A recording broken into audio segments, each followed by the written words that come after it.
Good morning YouTube and welcome back to the channel and another episode on E46 M3. It has been a little while and content has been slow on this car this year. I do apologise, but today's video we are going to be changing the Viscous fan, and I'm going to chapter all the bottom of the video so you can skip to the relevant sections if you want to watch bits or watch the story or just how to get into the guide, so check that out below.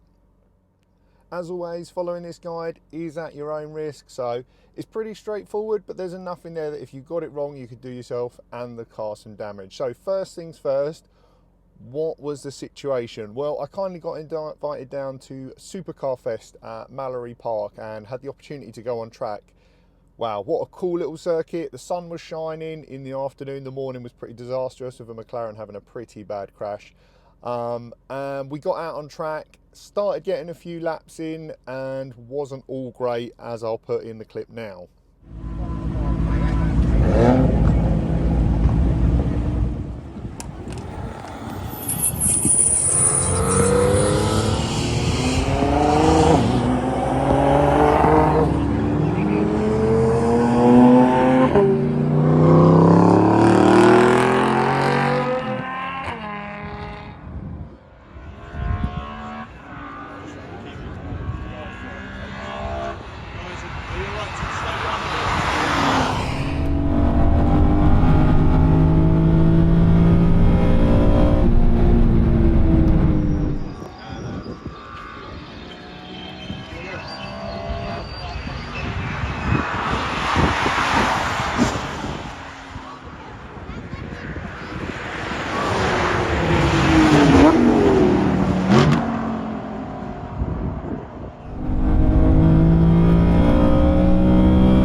Never seen you do that before.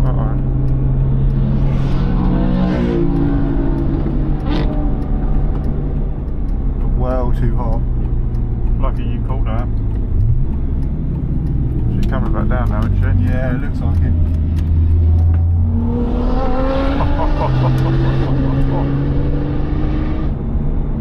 Yeah, I just see in the corner of my eye, I was like, that's unusual, it's never done that before. It's cooled back down, but it's almost like, might be like Viscous, I don't know, it should have been fan. Oh, what a cool little track as well. It's a nice track for this as well. Yeah, what a shame. Well, we got a few runs, I guess. Yeah.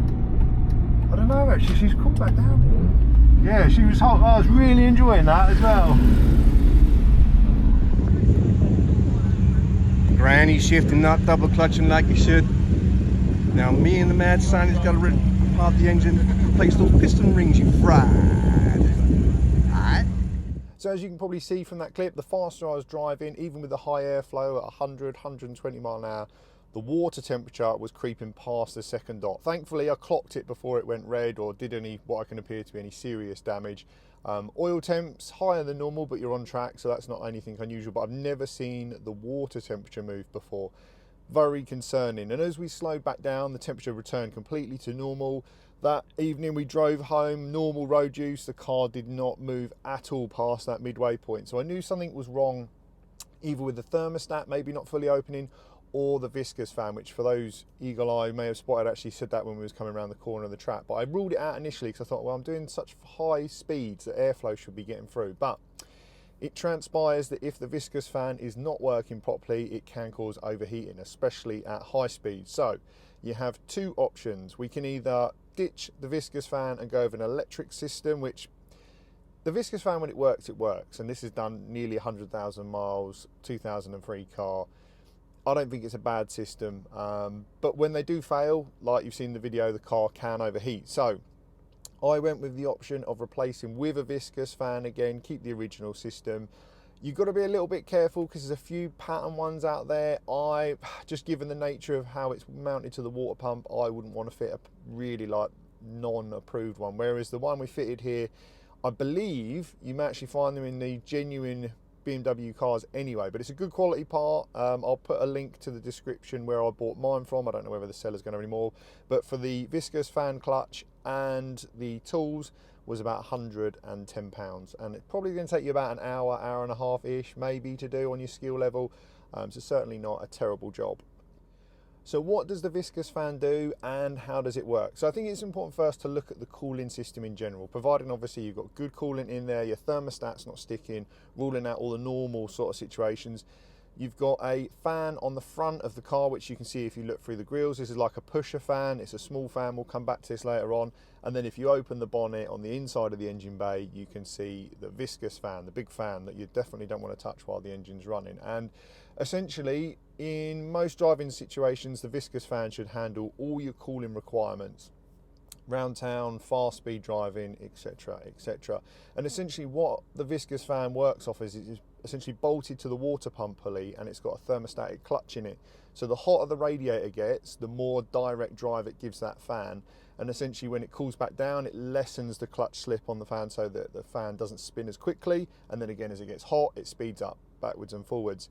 When you're in traffic and obviously things like your aircon are on, it's a 35-degree day, that pusher fan helps with cooling the airflow, but it's certainly not up to the job of doing all the cooling requirements. And a sign that your Viscous fan is potentially on the way out is you will hear your pusher fan, the electric fan, in traffic a lot more. It'll almost come on, whereas before I never remember it coming on, and it wasn't until I started studying the fault I thought, hang on, actually I am hearing that pusher fan a lot, whereas it never used to kick in. We're running the car up to temperature now because I fitted it yesterday, so forwards, backwards in time. But yeah, essentially that's what the Viscous fan does. When it fails, it goes one or two ways. It either sticks permanently on, and the only way to describe it is you sound like a London bus because there's just a howling of air movement, which means the clutch is fully engaged. Even when the car's cold, it will just run the fan speed on the Viscous fan flat out. Or in my situation, the clutch wears out, and essentially what happens is even when it wants to lock out, it just can't, and that's what happened to mine. It was requesting more cooling essentially, but it just wouldn't deliver it, and that's ultimately what was causing my water temperature to keep rising. So mine had failed in the point that it was slipping.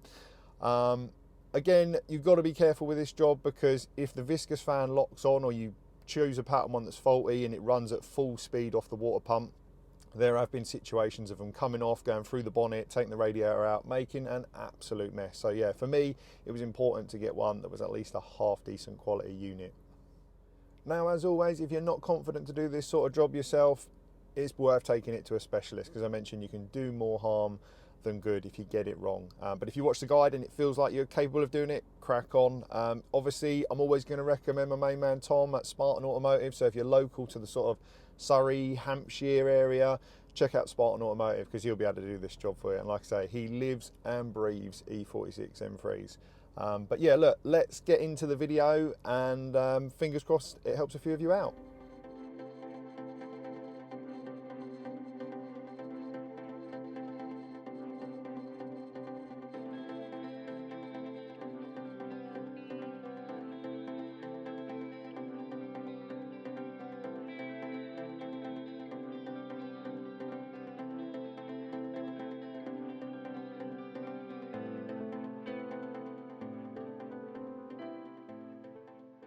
With the bonnet open, you can now see the Viscous fan at the front of the engine bay. You may notice I've got the CSL airbox, so my guide might be slightly different to a completely factory car, but our first mission is to remove the air intake scuttle, which is located above the grills using 4 plastic rivet clips.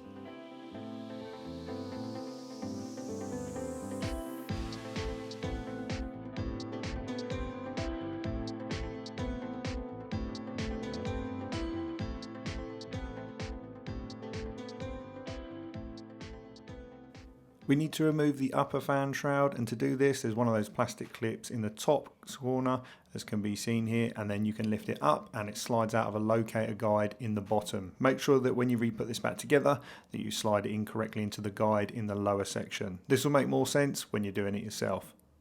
For the right hand side fan shroud, there's a push rivet again just in front of the radiator hose. Ideally you'd like to remove this fan shroud completely, but you would have to drain the coolant to do that. So for this time we just place it to the side, and using a nice microfiber cloth I make sure that Carbonia CSL airbox stays in factory perfect condition. Next we need to disconnect and undo the electrical connections which are held to the fan shroud.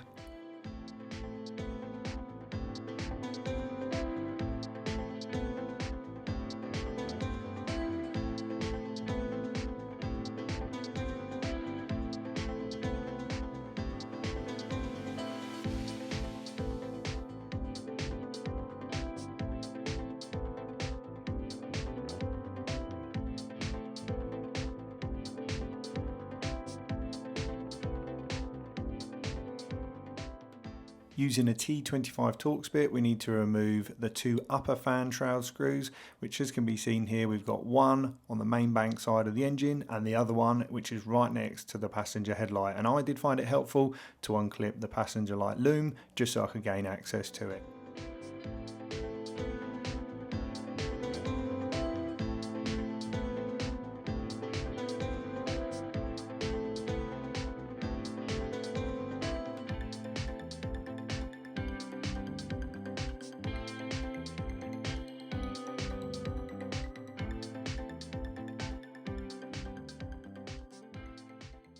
Annoyingly, the last 2 screws for the lower fan shroud, we do need to jack the car up. And those that have followed the channel previously will know I have a certain way of doing this just because my car's on Öhlins coilovers and it does sit pretty low. But essentially I jack the car up onto a block of wood, lower it back down, and then using my old school jack, that's a lumpy old thing, I can get to the central jacking point, jack the car right up in the air, and then place an axle stand either side. Again, I must stress that you really do not want to be underneath a vehicle that's supported only by a hydraulic jack, because if the seal fails, the car's going to fall on you. But once the car's up in the air, we can then remove the under tray, which is 7 8mm screws, and essentially there's 3 on the main tray and 2 either side, which is pretty self-explanatory. And once those are out, you'll then be able to see the underside of the car.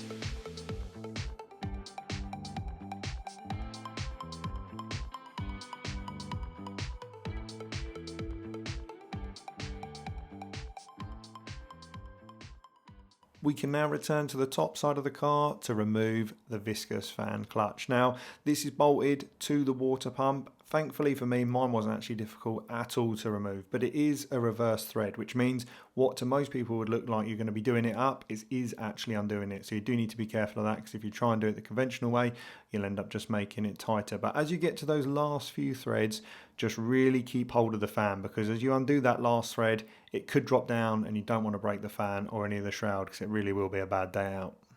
With the fan successfully wiggled out of place, and it is a little bit of a squeeze, you can now see how tired and old my previous Viscous fan was compared to the new unit. Now essentially this is just held in with 3 Allen keys. Again, be careful when you're holding the fan itself when you're undoing those, because you don't want to snap or bend one of the blades. But once I remove that, I treat everything to a little bit of wire wool to sort of clean it up. I say wire wool, it's like an emery cloth, and then coat it in the trusty XCP to try and keep that corrosion at bay, because it did look a bit rusty unfortunately on there. But I'm not going to be buying a new fan at this hour of the day in the job. But essentially we switch it over, put the 3 Allen key screws back into the fan housing, and as you can see, we then have a unit ready to go back in to the car.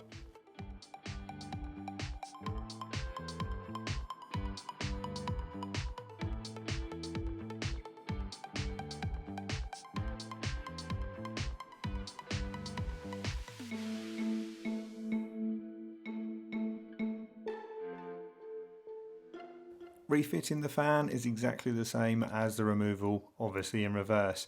It's not a terrible job, and unfortunately I wasn't able to locate any sort of torque setting that I could have got my crow's feet on to do it up. The good news is, because of the way the fan spins and the reverse thread, the worst case scenario will actually tighten itself up further with the natural movement of the cooling system. So we haven't got to worry too much. Like I say, I'll put it on there, give it a good squeeze, almost like the whole half turn on a spark plug, and then I'm good to go of putting everything back together and hopefully resolving my overheating issue now.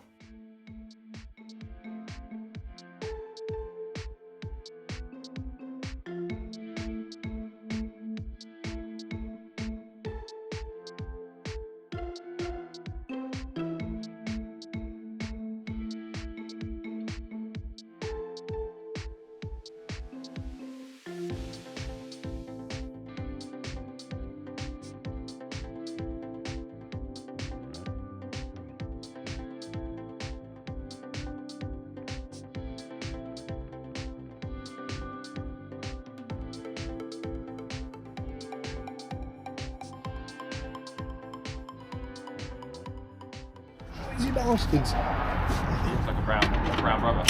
Oh, it's an 8mm. F*** off. Oh yeah. Got my old mid-drift out as well. Beer belly. I'm too old for this anyway. Oh, last one.